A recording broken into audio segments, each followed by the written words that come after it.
Tak ada doa yang paling mustajab melainkan doa Nabi. Kalau doa mak ayah kita kat kita mustajab. Doa seorang anak perempuan pada ayahnya mustajab.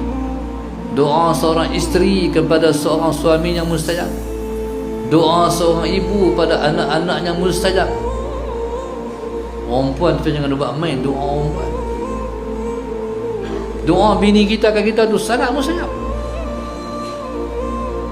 Ada satu orang saya jumpa, dia kata, "Ustaz, kami ni laki bini ni bertegak lalu.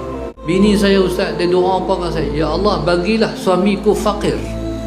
Dia tuan-tuan, sampai pakai sungguh dalam bank ada RM27 ya.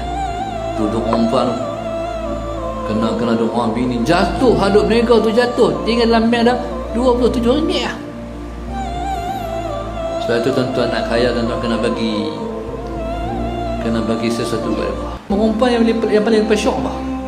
Bukan mah ya.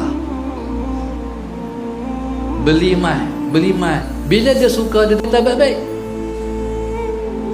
Sebab itu di antara cara murahkan rezeki, bagi bini suka. Bila bini suka, dia seronok, Sallallahu Alaihi Wasallam Muhammad. Tuan-tuan, subhanallah. Jadi dia doa yang baik-baik pada suami dia.